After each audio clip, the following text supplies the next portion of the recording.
My daughter-in-law smashed the wheels of my chair and told me to stay put, unless I signed away 900 acres and the old house where I raised my children.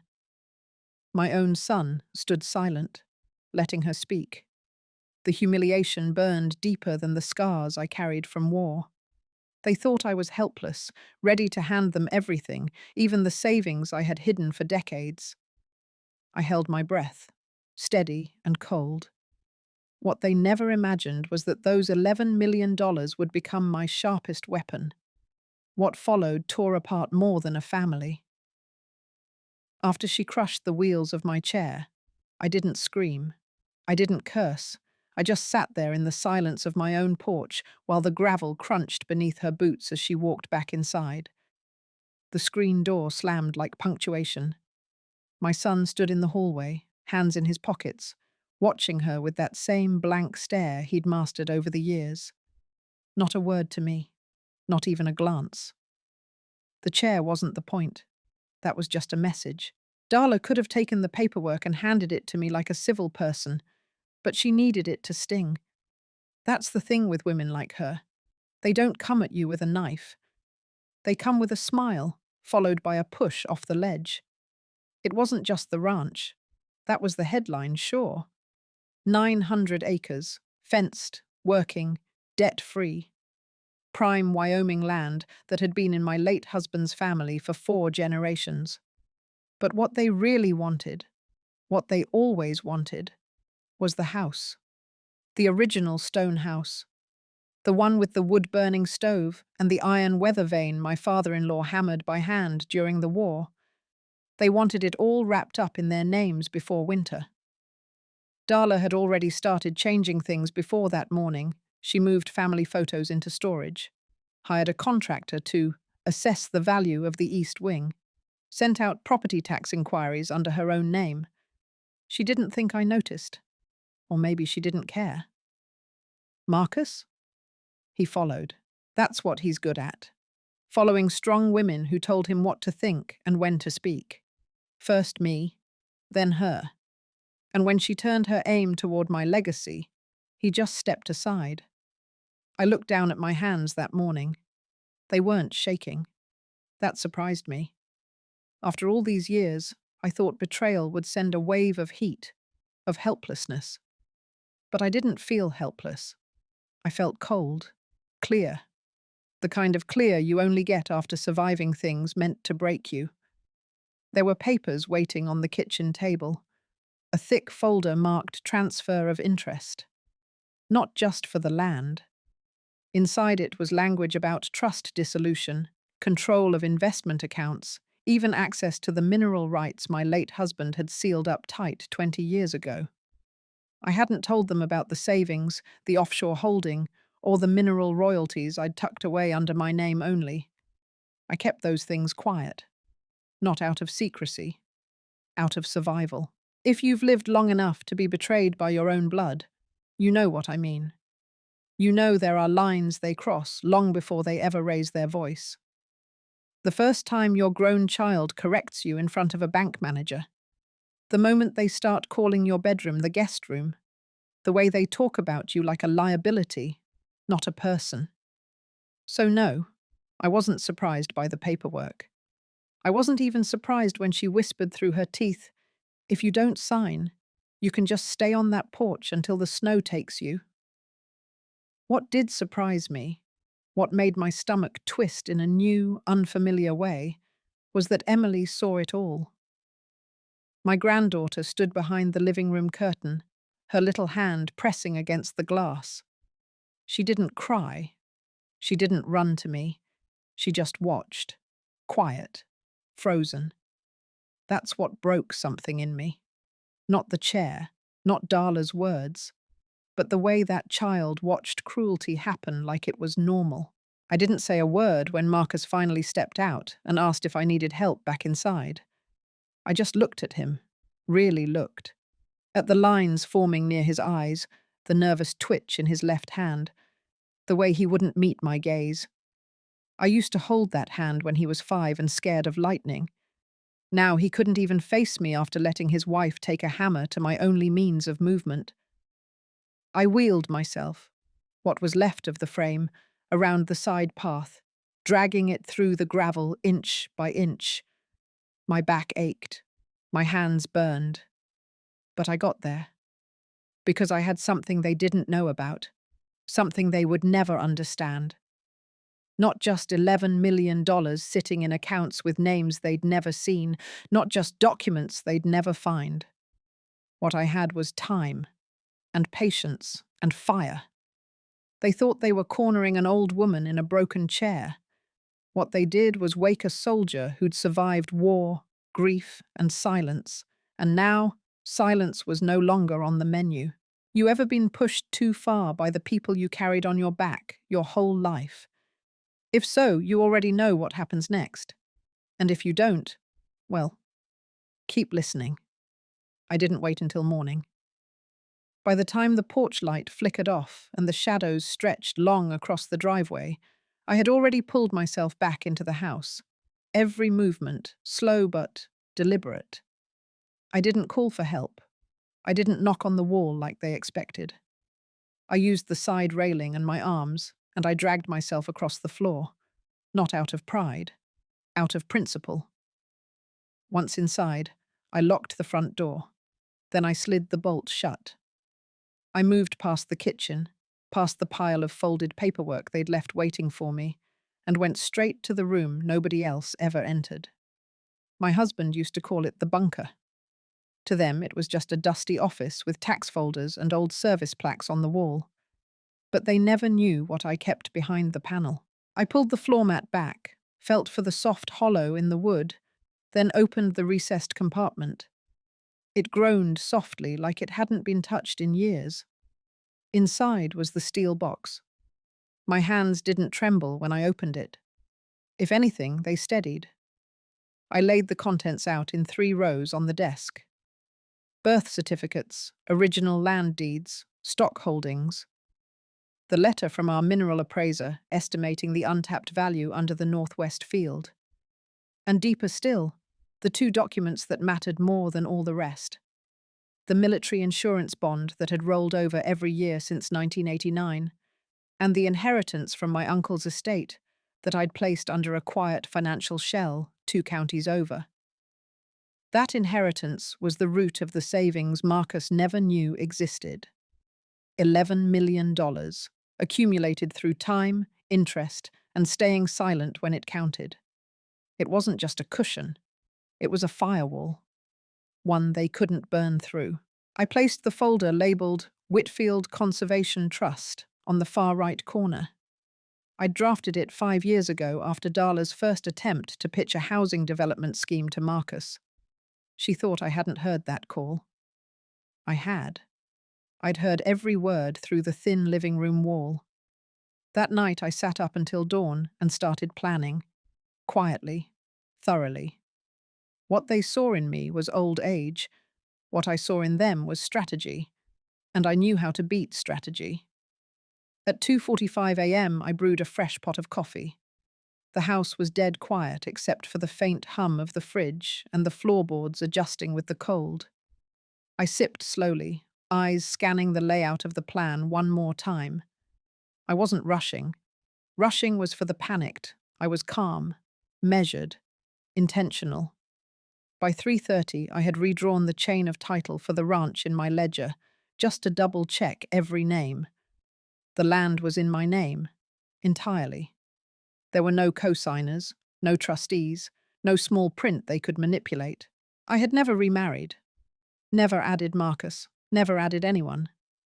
And I kept every receipt, every boundary report, every zoning update. I didn't do it because I was suspicious. I did it because I was trained to plan for ambushes. This was one of them. At 4:10, I wheeled into the hallway and stared at the family photos still hanging by the stairs. I didn't cry. I had done enough of that over the years. I had cried when James died. I had cried when Marcus stopped calling on birthdays. But tonight, no tears. Only clarity. They had made their move.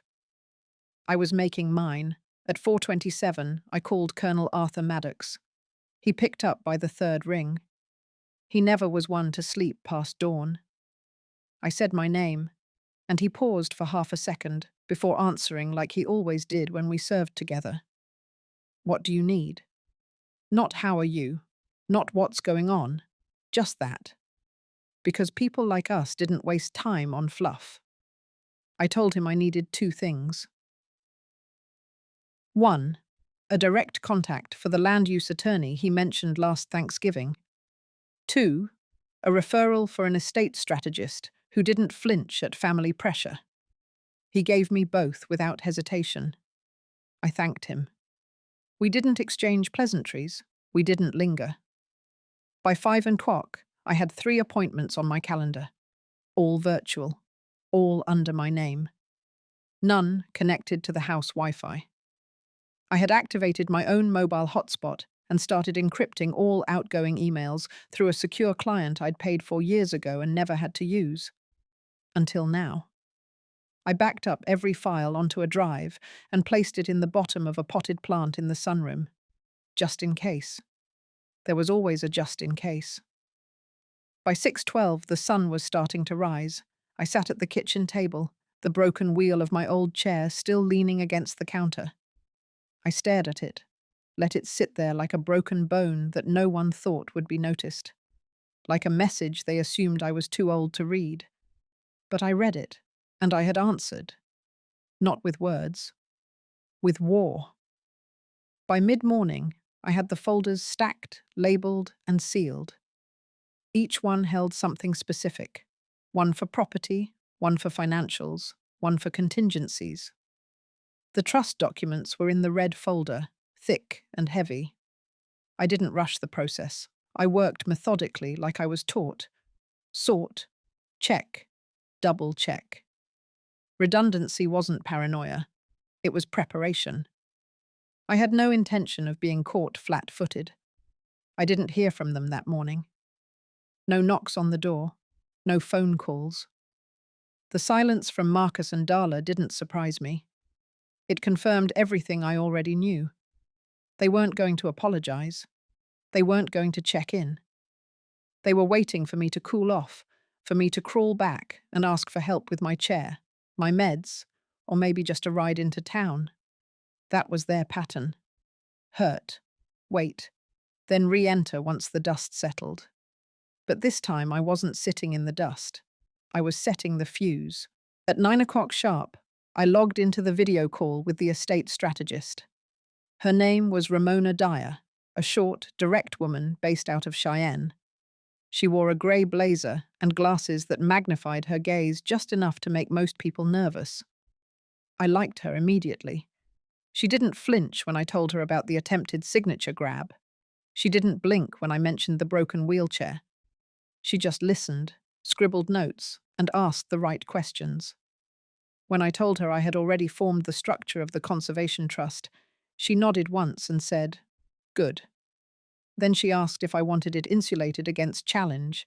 I said yes. She told me it would take 3 days. I told her she had 2. After the call, I didn't sit still. I moved to the back office and opened the cabinet where I kept the family photo albums. I pulled out the oldest one, the one with the leather spine and the hand-tied binding James had made after his first deployment. I flipped through page after page of faces, young and bright. I paused on one in particular, Marcus at 10, holding a ribbon he'd won for a junior rodeo. That was before the edges hardened in him, before he learned how to disappear behind silence. I closed the album and returned it to the shelf. That part of my life didn't need to be reopened. Not now. By noon, I was dressed and waiting by the window. Clara May Jensen, my neighbor across the field, had agreed to stop by with her truck. She was one of the few people who never asked too many questions. She'd seen enough over the years to understand that some things didn't need to be spoken aloud. She pulled up at 12:30, right on time. I wheeled myself out, locked the front door behind me, and climbed into the passenger seat with her help. Neither of us said much on the drive. We stopped first at the county records office. I had called ahead and asked for a private room. When the clerk saw me coming, She gave a small, stiff nod. I didn't care for her attitude, but I wasn't there to win favors. I was there to file the amended deed updates that transferred the property title from my personal name into the trust, with full conservation protections. The woman handed me the stamped forms, looked at me over the edge of her glasses, and said, "Everything's official now." That was all I needed to hear. Back in the truck, Clara May asked if I needed anything else in town. I told her yes. I asked her to take me to Pastor Cole's office. I knew what I was doing. When we arrived, he was seated on the front steps of the church with a Bible resting on his knee. He stood when he saw me, adjusted his collar, and greeted me with a quiet, familiar tone. We'd never been particularly close, but there was history between us. He'd baptized Emily.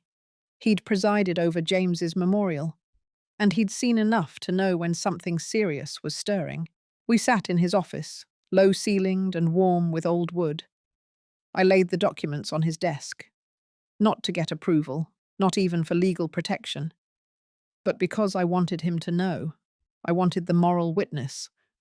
The town didn't always move on paper. Sometimes it moved on whispers, on who stood where when the storm started.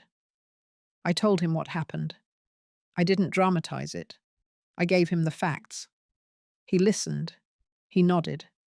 And when I finished, he looked at me and said that if I needed a public forum, the church was available. That was all. I didn't say yes, I didn't say no. I just looked him in the eye and said thank you. Back at the ranch, the house sat quiet. Too quiet. The air was still. The curtains barely moved. It was the kind of stillness that meant something was coming. I rolled into the kitchen and placed the stamped forms next to the ledger. I'd already scanned and backed up the copies. Redundancy again. Then I went to the barn. The old work table was still there. Dusty, yes, but solid. I sat beside it and opened the smaller safe tucked beneath the floorboards.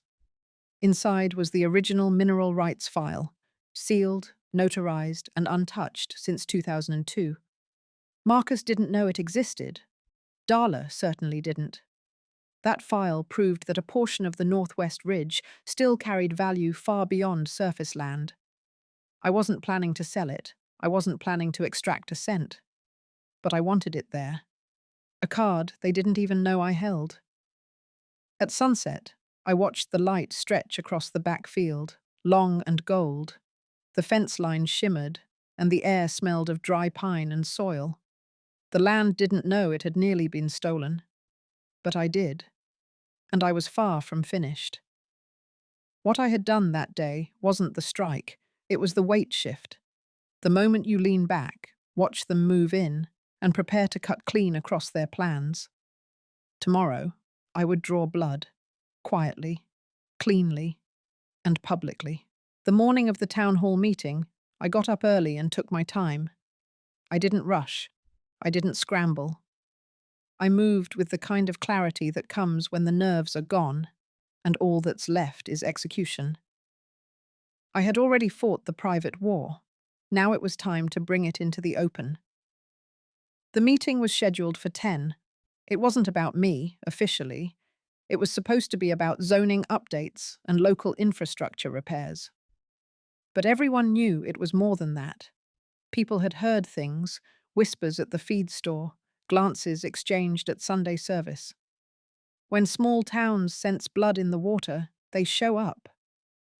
I dressed in the charcoal jacket James used to say made me look unbreakable. The silver star pin rested just beneath the collar. No medals, no grand displays. Just enough to remind people of who I was before they tried to make me disappear. Clara May picked me up again. Same truck, same silence. We didn't talk on the ride in. We didn't need to. She saw the folders in my lap and knew what they meant. She parked along the west side of the community center and helped me inside. The room was already half full when we arrived. I saw familiar faces, some that looked away when I caught their eyes. Others nodded, respectful, cautious. Pastor Cole stood near the front, speaking quietly with the event coordinator. I rolled to the far end of the second row, not front and center, not tucked in the back, right where people had to see me. At 9:58, Marcus and Darla walked in. He wore that same navy pullover he always used when he wanted to look composed. Darla had her hair tied back, neat and severe. They didn't look around much, just found 2 seats along the far wall, diagonally across from me. She looked down at her phone. He looked nowhere at all. The meeting began with announcements and updates, roadwork schedules, waste removal issues. People listened, nodded, murmured their approval or complaints. I waited. Calm. Still. My hands folded in my lap, the red folder resting against my leg. At exactly 10:37, Pastor Cole asked if there were any public comments unrelated to zoning. I raised my hand. He acknowledged me immediately. I wheeled forward, not rushed, not hesitant, just enough movement to be unmistakable. I turned toward the room, cleared my throat once, and laid the red folder on the lectern. What I said was short. I informed the assembly that I had submitted updated land deed documentation to the county the day prior, that all 900 acres of Red Rock Ranch had been formally transferred into the Whitfield Conservation Trust. That, effective immediately, it was no longer under personal ownership, but under protected status. I stated that no development, sale, or partitioning could take place from this point forward. Not by family. Not by developers. Not by anyone. Then I opened the folder. I didn't read the legal fine print. I didn't need to. I handed copies to Pastor Cole and the town clerk. They scanned the headers, eyes widening. Murmurs rolled through the room like wind through dry brush. Before the noise could swell further, I kept going. I informed the room that I had also filed a formal complaint with the state's Elder Protection Agency, citing coercion and attempted financial manipulation. That the complaint included video and audio evidence. That a separate complaint had been lodged regarding destruction of medical mobility equipment. That got their attention. I paused then. Let it sink in. Then I pressed the button on the small remote I'd tucked in my jacket pocket. A short clip played from the screen set up in the corner of the room. It was grainy, but clear enough. Darla's voice rang out sharp and unfiltered. If you don't sign it, then sit there and rot. The silence that followed was absolute. Pastor Cole's mouth pressed into a flat line. The clerk adjusted his glasses. 2 women in the third row leaned forward as if trying to read something in my face. I didn't flinch. I said nothing more. I closed the folder, turned my chair slowly, and returned to my place in the second row. Nobody said a word for almost a full minute. Then came the rustle of paper, the sound of movement, the quiet shifting of people realizing they had witnessed something larger than a dispute. This wasn't a family squabble. This was a reckoning. Marcus didn't look at me. Darla stared straight ahead, face tight and pale, her hands clenched in her lap, knuckles white. They didn't speak. They didn't argue. They didn't try to defend themselves. And that told me everything I needed to know. I didn't need their reaction. I didn't need a show. What I had delivered wasn't for them. It was for the room, for the eyes that had looked away too many times, for the ears that had heard rumors but never asked questions, for the town that thought Joanne Whitfield had gone quiet and was fading into the background. I wasn't fading. I was solidifying. The meeting continued after that, technically. A few more announcements, a budget review. But nobody was really listening. They were still processing. The weight of what they'd just seen would hang over the room for days, maybe weeks. Clara May and I left without speaking. I didn't need to explain anything to her. She already knew. She'd known it was coming. She just didn't know when or how hard it would hit. We pulled into my driveway just past noon. I thanked her, rolled myself inside, and placed the red folder back on the desk where it belonged. Then I made one more call. This time, not to a lawyer, to Martha Green, editor, journalist, local, fair, unflinching. She picked up. I said my name. She paused, then replied, "I heard." I told her I was ready to talk. The strike had landed. And now the story would spread. Martha Green arrived the next morning with 2 black coffees and a folder tucked under her arm. She didn't waste time. She never had. Her boots were still dusty from the parking lot, and her recorder was already in her hand by the time I opened the door. She stepped inside like she had been invited months ago. I led her to the kitchen, where the folder with the stamped deed copies still lay unopened since yesterday. The air in the house was still, like it had been holding its breath since the town hall. I poured her a cup of coffee and didn't ask how much she had already heard. In towns like this, you don't need to ask. The walls have ears, and they all talk. We sat across from each other at the table, the same one where Darla had once demanded I consider retirement options. The irony didn't escape me. Martha took out a yellow notepad, set her recorder down between us, and looked at me like she'd just clocked in for a shift she was born for. I started talking. I told her what had happened, in order, without theatrics. The chair, the papers, the silence. The betrayal that came in, measured glances, and avoided conversations. She didn't interrupt. She only nodded now and then, her pen moving quickly but not frantic. When I told her about the trust transfer, her eyes narrowed slightly, but she didn't say anything. When I mentioned the recordings, she leaned forward just enough to make her interest known. 2 hours passed like 10 minutes. She left with everything she needed. Names, dates, documents, audio clips, screenshots. She didn't ask for the dramatic quote or the perfect ending. She didn't need it. The truth, in this case, was enough. By late afternoon, the article went live. The headline was simple. Veteran ranch owner faces off against family over land grab. The subheader cut deeper. Video footage raises elder abuse. Concerns as local matriarch fights back. It didn't take long. Within the hour, calls started coming in. The first was from an old neighbour 3 roads over. The second was from a woman I hadn't spoken to since my husband's funeral. By sunset, I'd received 12 voicemails and more messages than I cared to count. Some were kind, others hesitant, but all of them knew. The silence was over. The one call I didn't get was from Marcus.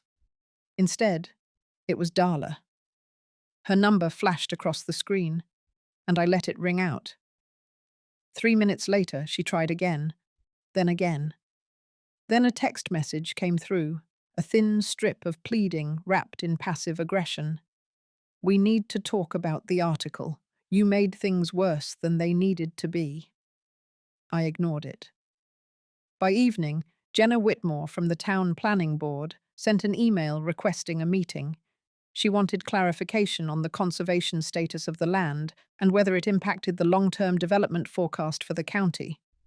That was her way of saying, "You just cut off our revenue stream, and we're not sure how to react." I replied with one sentence. All documents are now a matter of public record. The story spread beyond the county the next morning. A regional paper picked it up and ran a second piece, this one with a still image from the town hall meeting. It showed me mid-speech, hand on the folder, jaw set.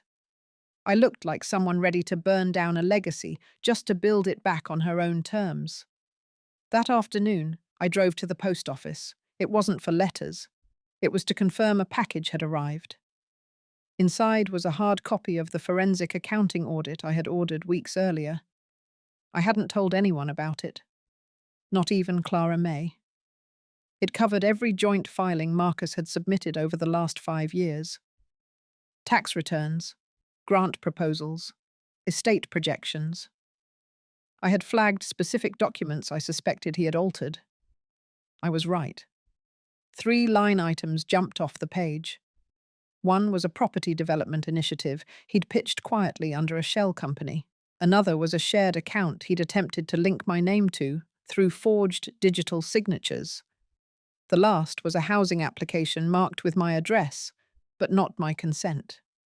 All small things, all deniable in isolation. But together, they formed a pattern, and patterns don't lie. That night, I made 3 phone calls. The first was to my estate lawyer, confirming the next round of asset locks. The second was to the sheriff's department, where I asked to speak with Deputy Linwood, a man I trusted. I didn't press charges, not yet. But I wanted documentation. I wanted them to know I was prepared. The third call was to McKenna. She didn't answer right away. But when she did, I told her everything. I told her to come back. I needed someone sharp, loyal, and already familiar with what I'd built. She was halfway through her response before I even finished the request. She arrived the next morning. Her presence changed the atmosphere in the house instantly. She moved like someone who had never forgotten military rhythm. Tight steps, quiet preparation, calm urgency. She knew how to listen and when not to speak. By lunchtime, she had set up a new document archive. By dinner, she had found 3 additional property inquiries that Marcus had made through third-party brokers. I didn't react. I only nodded. We kept moving. On the 3rd day, Martha's article made the front page of the State Journal. That was the tipping point. Darla's sister called into a local radio show to defend her, but halfway through she accidentally confirmed that the financial documents had been altered months ago.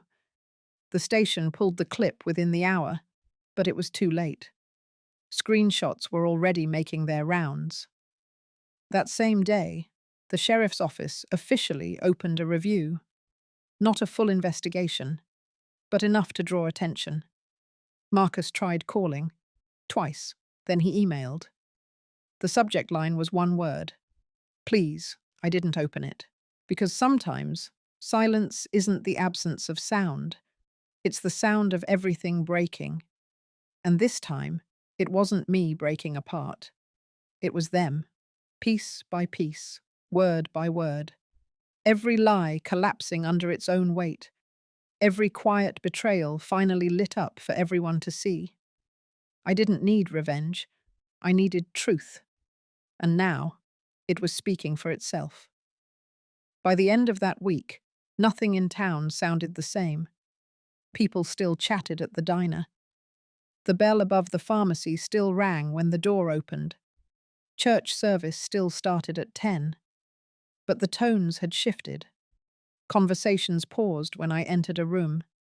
Heads turned just slightly slower. Whispers carried farther. It wasn't fear. It wasn't admiration either. It was awareness. I had stepped out of the shadow they tried to place me in, and now no one could unsee it. The house stayed quiet, but no longer with tension. It had the quiet of preparation, the kind that lingers right before something breaks. McKenna worked like a second heartbeat. I didn't have to ask twice. She reorganized everything from the tax files to the surveillance copies. Each folder had a backup. Each drive had a twin. She kept detailed notes of every phone call, every message, every account login. Her calm reminded me of what it felt like to have a unit again, even if it was only 2 of us. The real shift began when I received a call from my accountant, Richard Lyon. I had known him for over 20 years. He wasn't one for dramatics, which made his tone even more telling. He had received a request from the bank, flagging a large attempted transfer from one of the agricultural subsidy accounts linked to the ranch. The request was made under my name, but submitted through a portal I hadn't used in over a decade. They had tried again. It wasn't just about the land anymore. It was about money. They were testing access points, looking for cracks, poking at old systems to see which ones still worked.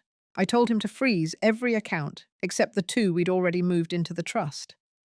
I asked for a fraud alert to be issued to every connected branch. Richard said he would personally walk into the bank and deliver the paperwork himself. That was the benefit of working with someone who remembered a time before digital shortcuts. He understood the value of standing in front of a person with a document in hand. An hour later, I received an email from the regional title office. Someone had filed an anonymous zoning complaint against the western edge of the ranch.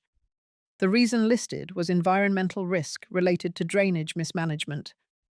I knew that stretch of land like the back of my hand. There hadn't been drainage issues since we rebuilt the runoffs after the floods 12 years ago. It was manufactured. A move meant to stall, to open the gate for inspections and interruptions. They thought if they couldn't win clean, they'd gum up the process. I submitted counter-documentation before the afternoon ended. The scanned diagrams, the dated invoices, the permits. I didn't need to prove my memory. I just needed the paper trail to match it. That same night, I saw a post online. A local Facebook group had been flooded with old photos of me from the early 90s, taken at a protest I had joined during my last year of service. The captions were vague, the implications sharper. Words like unstable and anti-government floated in the comments. I recognized Darla's cousin's name among the commenters. They were trying to frame a narrative, paint me as unpredictable, someone who might not be fit to handle her own estate. They didn't know I had already filed a legal declaration of capacity, signed, evaluated, notarized, submitted 2 weeks earlier as a quiet counterweight to the rumors I suspected might come. I didn't wait to be cornered. I built walls while they plotted. The next morning, McKenna printed out every screenshot, every comment, every name. She didn't ask what I wanted her to do with them. She just filed them under a new tab, retaliation materials. The retaliation didn't stop there. The following day, the county clerk's office received an anonymous ethics complaint about the land trust filing. They claimed I had violated conflict of interest procedures, that somehow I had misrepresented my intentions to the community. I knew the language, I knew how it worked. It was the kind of vague accusation that made people flinch, designed to shake confidence, not prove guilt. The clerk flagged it, didn't file it officially. Instead, she called me directly and asked if I had a moment to stop by. I went that afternoon. She didn't mince words. She laid the complaint on her desk and slid it toward me. Her eyes were tired, her voice was low. She told me off the record that she didn't believe it for a second, but it would eventually reach someone who might. She wanted me to be ahead of it. I left her office and called Joseph Maddox, my attorney. I gave him the full rundown. Within 24 hours, he filed a preemptive defense package that cited every regulation we'd followed, every timeline we'd documented. He included character statements, property history, and the full conservation contract. He didn't ask for approval before submitting. He already knew the stakes. On the fourth day, Marcus showed up at the gate. He didn't come inside. He just stood there, his hands in his pockets, like he was waiting for a bus that wouldn't arrive. He looked thinner, hollow. But I didn't move. I watched from the kitchen window and let the moment pass. He stayed for 10 minutes. Then he left. Darla didn't come, but her name did.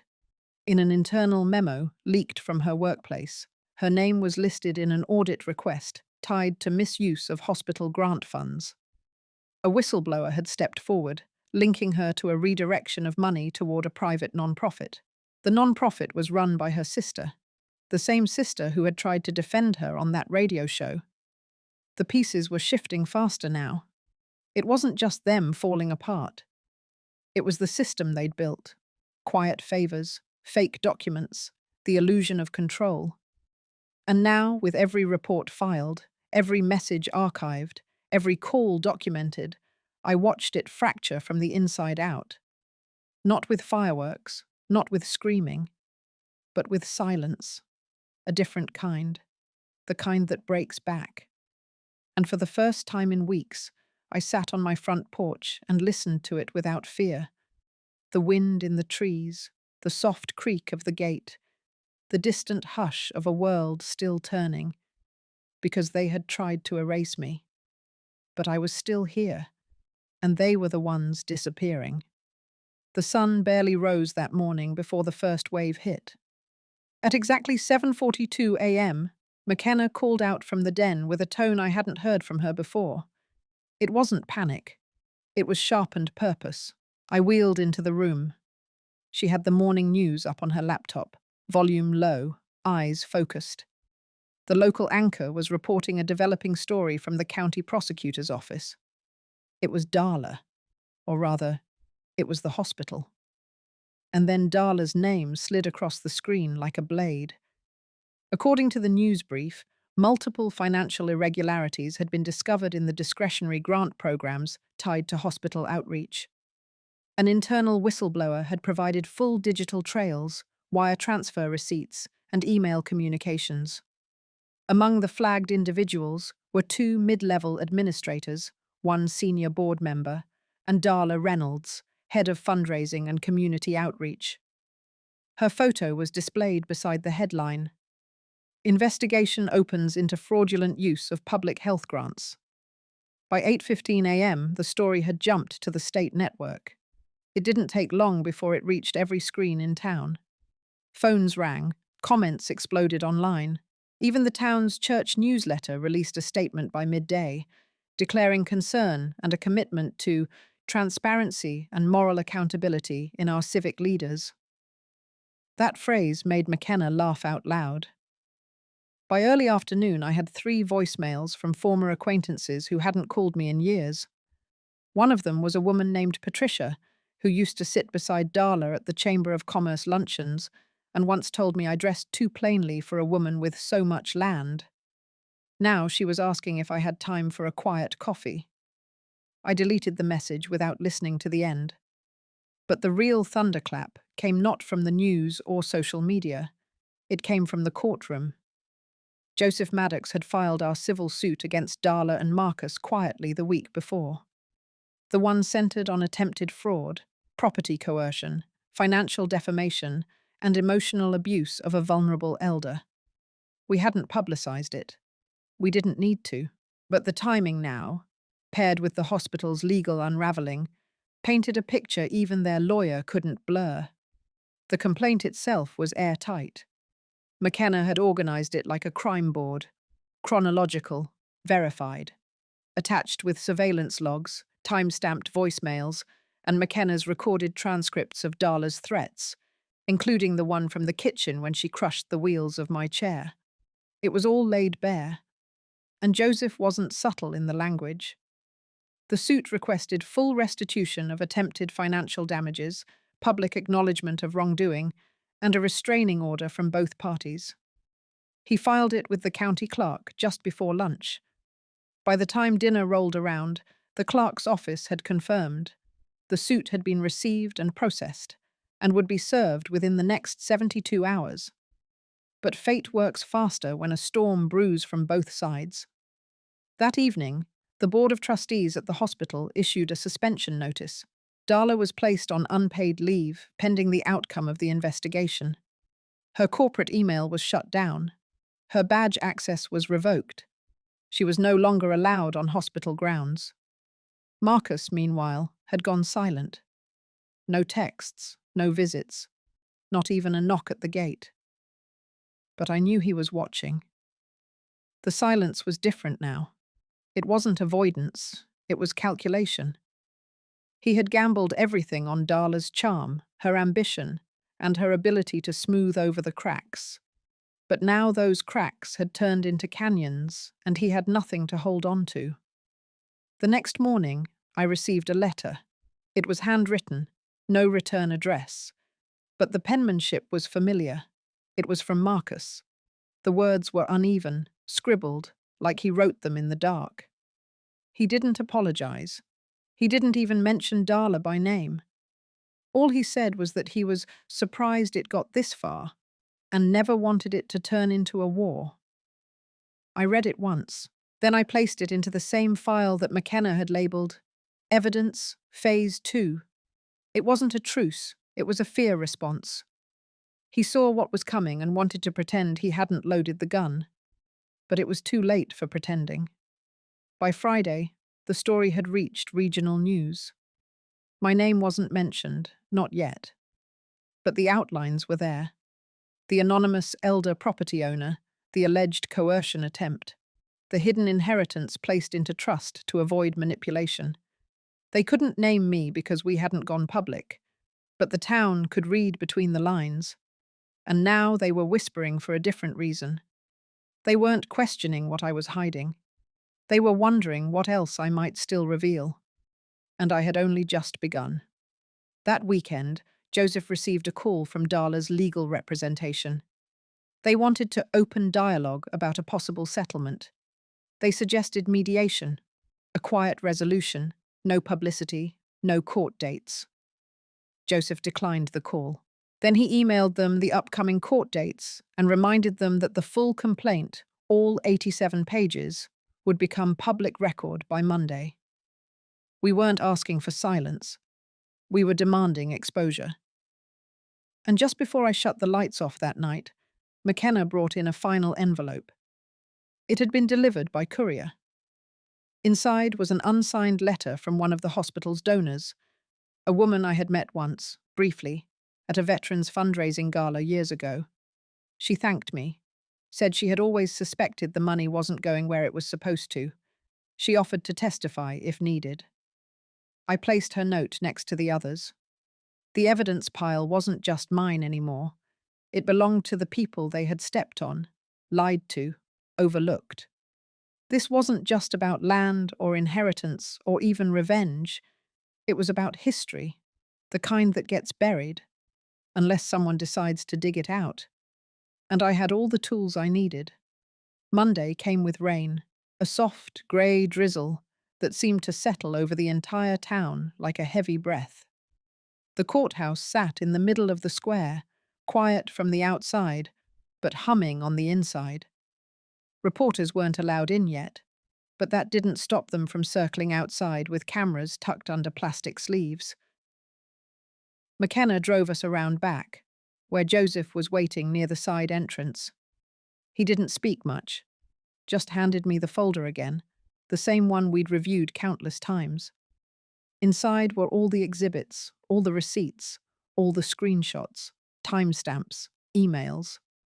One photograph printed in large format that showed Darla leaving my house the night she screamed at me in the driveway.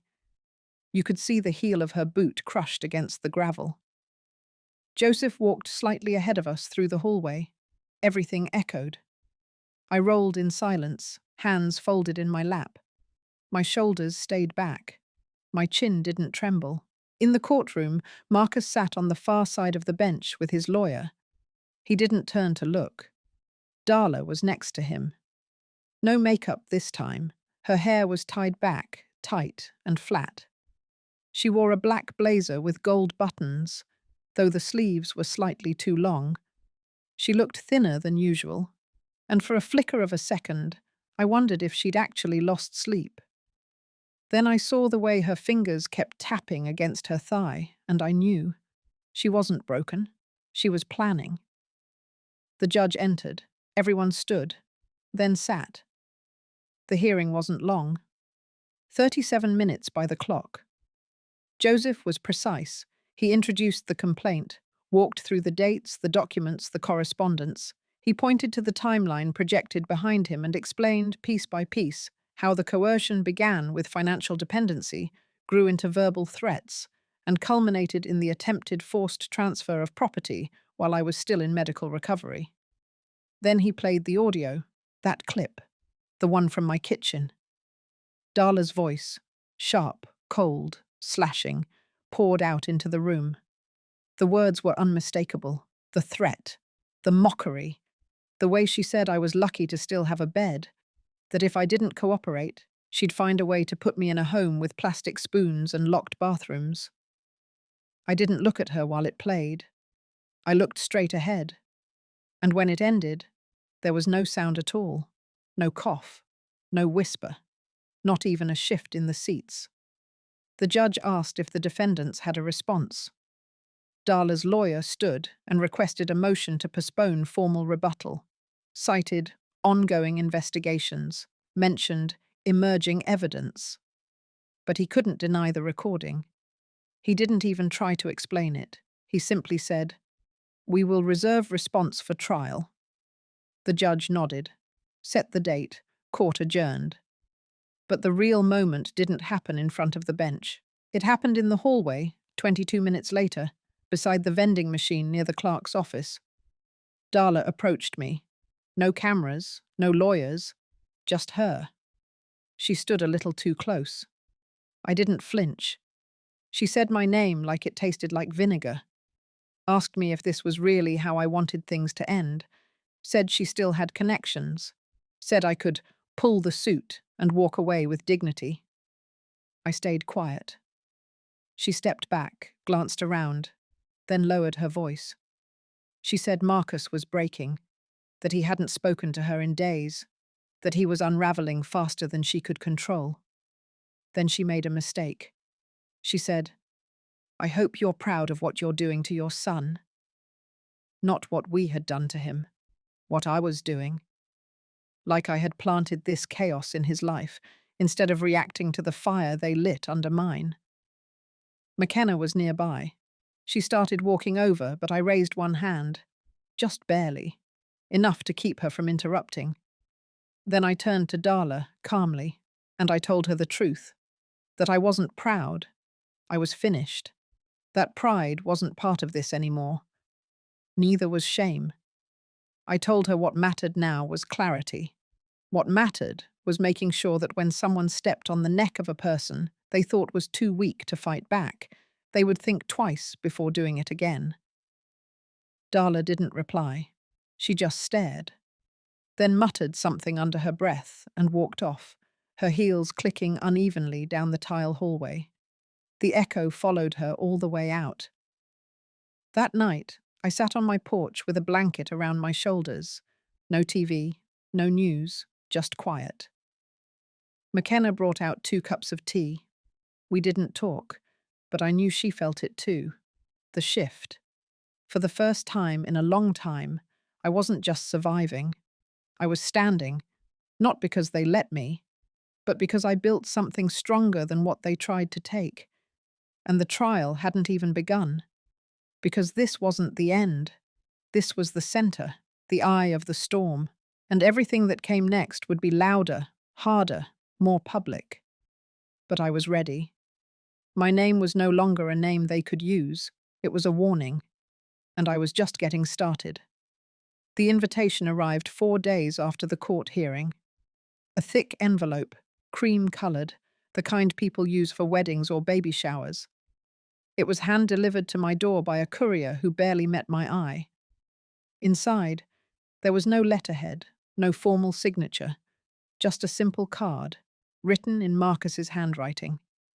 Dinner at the house. Thursday. Just us. For a moment, I laughed, a dry, humorless sound that barely passed my throat.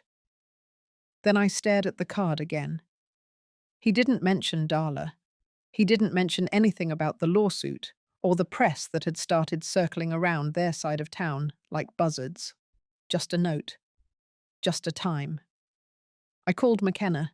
She said she'd wait in the car outside. Just in case. I wore dark slacks, my deep green cardigan, and a scarf that had once belonged to my mother. The one she used to wear to church on Sundays, before the arthritis made buttons hard. I took nothing else with me. No bag, no documents, just myself. When I arrived, the porch lights were on. The house looked the same, except the curtains had changed. New fabric, a paler shade of beige. Darla's taste, undoubtedly. It made the space look like it was trying too hard to be something it wasn't. Marcus opened the door. He looked smaller, not physically, but something in his stance had shrunk. His shoulders didn't roll forward the way they used to when he hugged me. His eyes were tired, not red, just flat. He motioned me in, didn't say much. We sat in the dining room. The table was set for 2. No silver domes, no candles, just a plate of roasted chicken, mashed potatoes, and green beans. Comfort food, food he used to ask me to make when he was sick as a child. He didn't touch his plate. For a long time, neither of us spoke. Then he began. His voice was low, not apologetic, not warm, just hollow. He said he never expected it to go this far, that he didn't know Darla had recorded that threat, or that she had planned the fake transfer with the forged notary. He said the lawyer had been hired by her, not him, that he had signed things without reading because she told him it was standard. I let him speak. I let the excuses fall around me like leaves. Dry, harmless, meaningless. Then he reached into his pocket and pulled out a folded sheet. A settlement offer. His lawyer had drafted it that morning. In exchange for dropping the lawsuit and signing over the lot next to the main house, the one they had illegally annexed, he was offering me $850,000 and a signed letter of reconciliation, a public one, which would be posted in the local paper.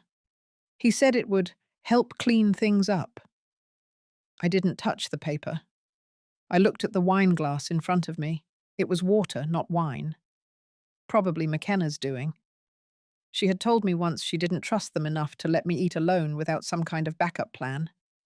I pushed the glass to the side, and I asked him, with no tone in my voice, if he remembered the summer of his 8th birthday. The one where I took on a 3rd shift at the ER just to pay for his summer camp. The one where he broke his wrist climbing that old pine and cried for 3 days because he thought he'd ruined the whole trip. He didn't respond, so I told him I remembered. I remembered how tightly he had clung to me when I picked him up, how he buried his face in my shoulder and said he never wanted to leave my side again.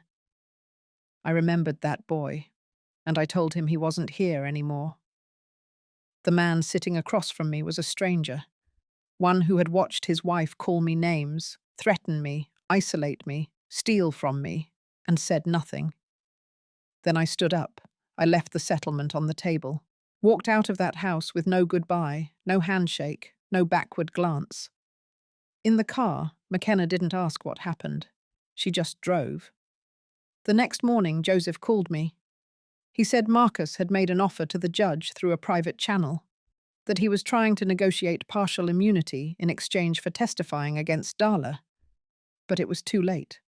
The recordings were in. The forged documents were verified. The notary, bless her brave soul, had agreed to testify on my behalf, confirming that her name and signature had been falsified. The case was moving forward. And the moment that dinner ended, something shifted. Not just in Marcus, in me. I had stepped back into that house prepared to consider peace, not forgiveness, not trust, but peace. What I found instead was a man still trying to solve betrayal with silence, still thinking money could undo a violation of blood, and for that he would have to face not just the law, but the truth. In the weeks ahead, the depositions would start. The press would circle tighter. The bank accounts would freeze. Darla would realize the storm she'd unleashed had no roof. And Marcus, my only child, would come to terms with what it meant to burn the bridge to your own mother. Because I was no longer the woman who cooked the chicken and folded the shirts and stayed silent when cursed at. I was the woman who remembered, the woman who rebuilt. And I was done explaining myself to people who treated me like a mistake. There would be no more dinners, only consequences. The news broke before noon. By the time I finished my coffee, Darla's face was already on 2 local news sites and a city gossip blog that McKenna forwarded to me without comment. There she was, caught mid-stride on a courthouse staircase, flanked by her attorney and someone from PR, trying to block the cameras with a rolled-up folder. It didn't work. Her scowl spread across 3 counties before the hour was up. The headline was simple: Local realtor accused of elder fraud and document forgery. It had taken less than 3 weeks since the dinner for the case to fully ignite. Not because I wanted to humiliate them, not because I sought public vengeance, but because silence was no longer an option. The notary's statement had gone public. Her video testimony, done privately with my legal team, had been submitted as evidence and accidentally leaked. Not by me, but I didn't cry about it either.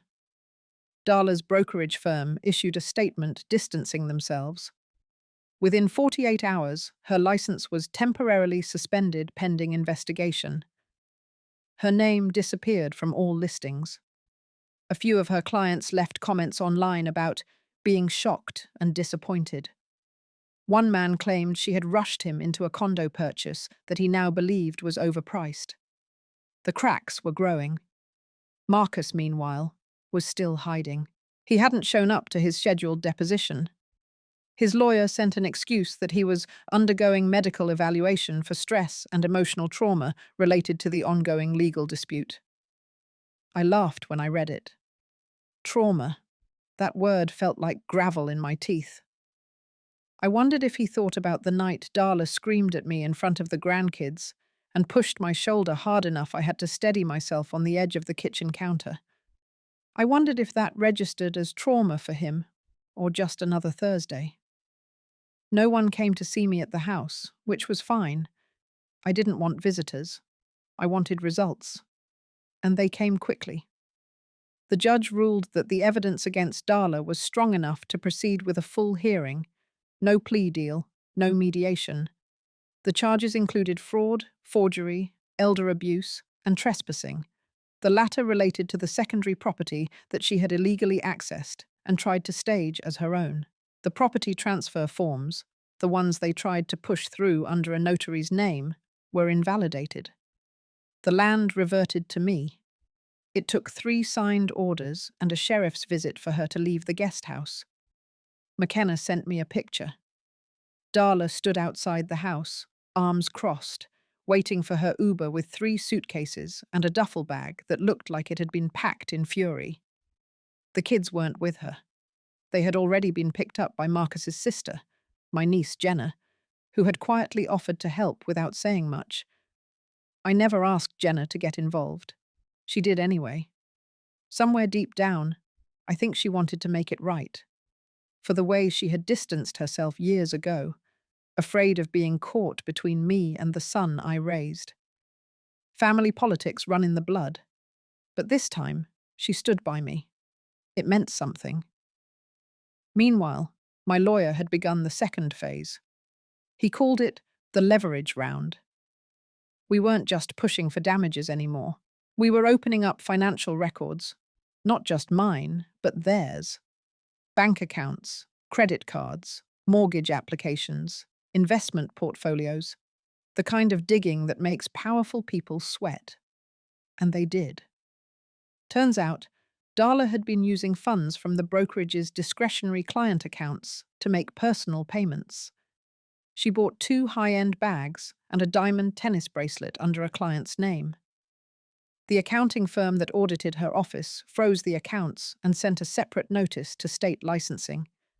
That bracelet showed up in one of her vacation photos.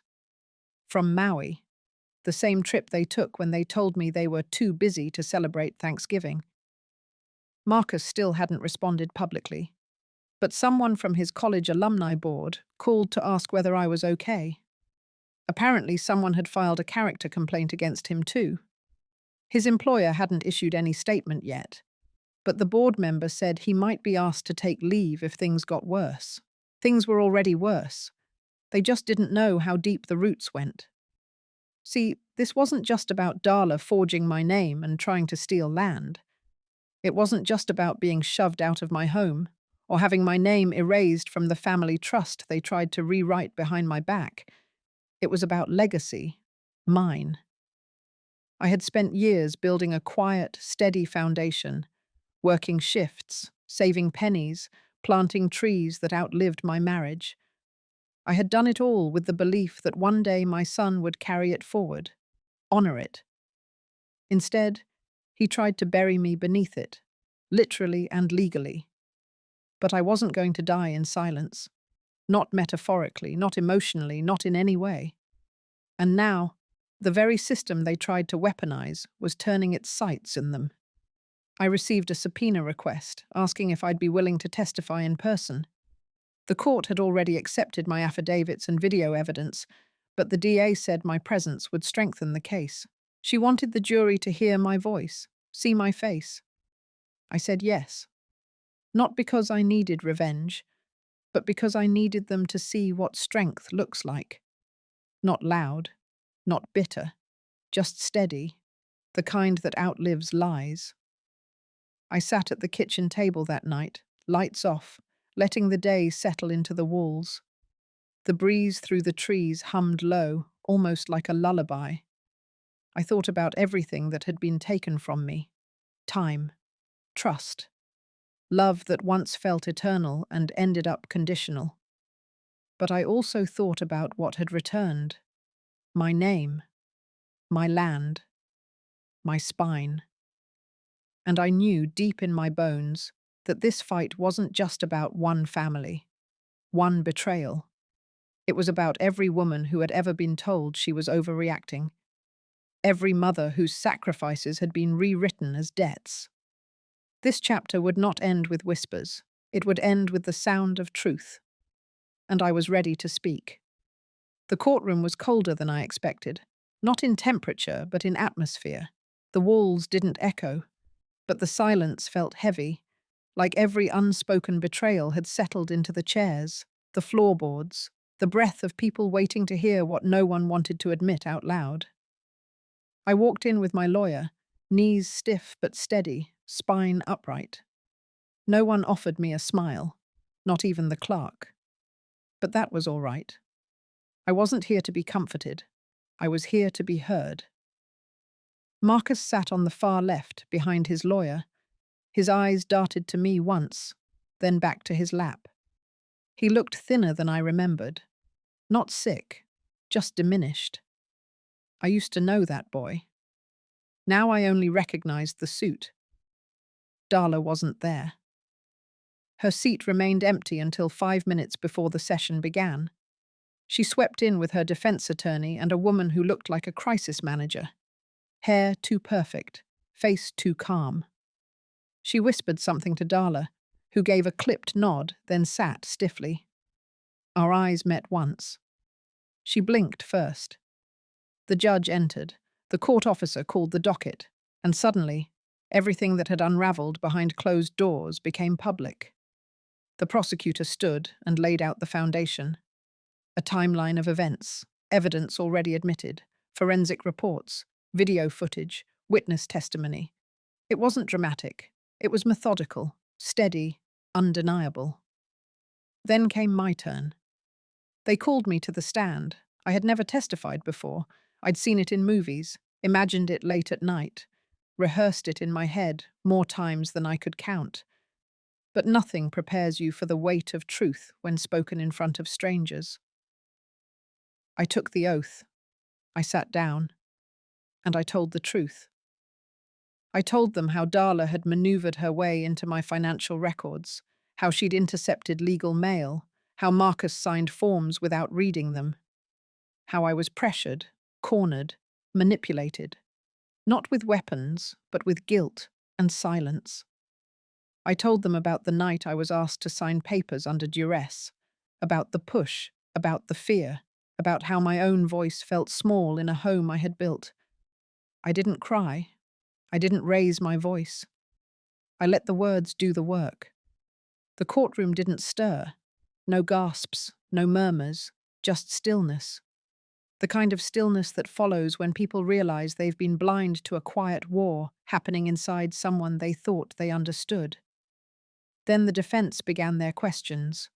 They tried to paint it as a misunderstanding, that I had approved certain decisions, that Darla was simply managing what Marcus couldn't handle, that I had grown forgetful, that perhaps I had given mixed signals. I didn't flinch. I repeated the facts. My memory was clear. The lawyer paused, then asked about a specific bank transfer, one Darla had made into a joint account weeks before the trust was amended. My lawyer objected. The judge allowed it. So I explained. The money had been withdrawn without my consent. The signature on the request form wasn't mine. We had already submitted the handwriting analysis. Darla's initials were traced.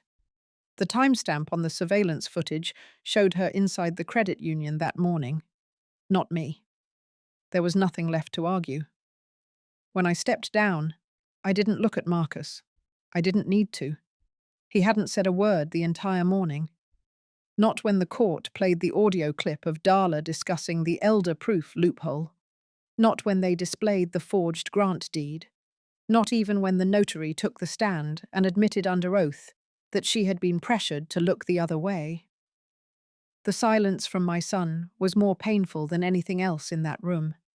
Not the lies, not the greed, just the absence of remorse. The court recessed for lunch. I sat outside on a bench, facing the parking lot. Wind moved through the trees. Distant traffic hummed like white noise. I wasn't hungry. I was tired, but not broken.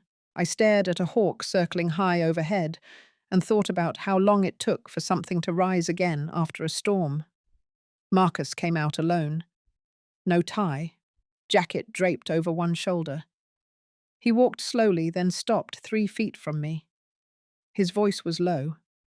He said he didn't know how things had gone this far, that he never meant for it to turn into this, that Darla had been the one pushing, that he had lost control. I listened.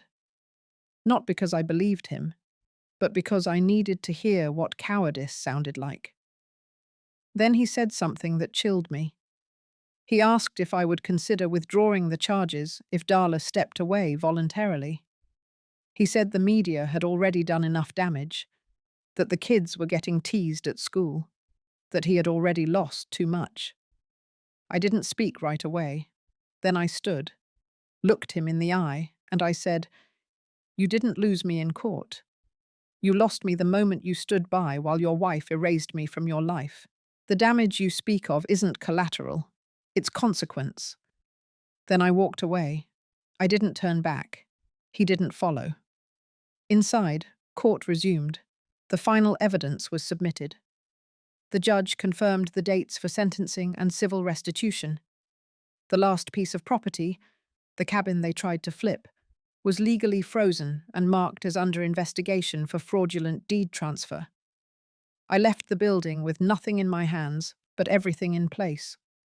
The law had spoken, but more importantly, so had I. And that changed everything. The hearing was over, the courtroom had emptied out, but inside me, the dust had only begun to settle. I went back home that same afternoon. Not the house Marcus tried to steal, not the estate in my name they thought was theirs. I mean home in the truest sense. The little cottage in Westbury, the one with the old creaking porch and the rosemary that grew wild near the fence. The only place I'd never let anyone else touch. I made tea, just 1 cup. I sat in the kitchen with the back door open, letting the breeze come in. My hands were tired, but they didn't shake anymore. For the first time in months, I didn't lock the door behind me. Later that week, the news broke publicly. Not just the court ruling, but the part that Darla's lawyer had begged to keep sealed. The notarized confession of the financial abuse, the manipulation, the evidence of collusion between her and 2 real estate brokers across the county line. Marcus's name wasn't scrubbed either. People talked. They whispered at grocery stores. They forwarded the article in neighborhood Facebook groups. They posted old photos of me at the county garden club and wrote things like, "We always knew she was tough as nails." But I didn't need their opinions. I had already made my peace. What mattered more was what I did next. I didn't want the land back just to keep it. I wanted it to mean something beyond my name printed on deeds. So I met with a small group of women, most of them older, some widowed, some long divorced, some quietly raising grandchildren on their own. They had come to the library one Thursday morning for a lecture on resilience, not knowing I was the speaker. When I stepped up and introduced myself, a hush fell over the room. I told them what had happened. Not every legal detail, but the truth. The betrayal. The pressure. The moment I realized I had to protect myself, even from my own blood. and how, despite everything, I still believed in starting again. Then I told them about the land, 80 acres, mostly wooded, with a small stream and a few buildings too run down to save. But it wasn't what it had. It was what it could become. A space for women like us. A place to stay when they needed to leave. A greenhouse to grow more than just herbs. A kitchen to teach skills, pass down recipes, share silence and stories and survival. A legal clinic once a month, sponsored by the trust I had reactivated under my full control. The non-profit paperwork was already filed, the board already named. We called it the second garden. Marcus never reached out again. Darla filed for bankruptcy and moved out of state. Their children, my grandchildren, remained distant. Not cruel, but hesitant. I had sent birthday cards. I kept their photos on the hallway shelf. I knew what time and truth would either mend or break completely, but I was no longer holding my breath for an apology. Sometimes healing doesn't come from who hurt you. It comes from what you choose to do with the scars. The second garden opened quietly on a Wednesday. No ribbon cutting, no press, no forced smiles. Just tea, sunlight, and the hands of 12 women planting the first line of lavender. I didn't wear black that day. I wore green, and I smiled. Not for show, not to prove a point, just because the wind smelled of rosemary, and because, for once, I wasn't afraid of what might come next. If you're still listening, thank you. Some stories are heavier than others, but if mine reminded you of something you've survived, or someone you had to walk away from, just know this. Your peace is not a betrayal. Your silence is not weakness. And your strength is not too late. If this story moved you in any way, feel free to share it with someone who might need it. And if you're ready, tell me, what is the second garden you've planted for yourself?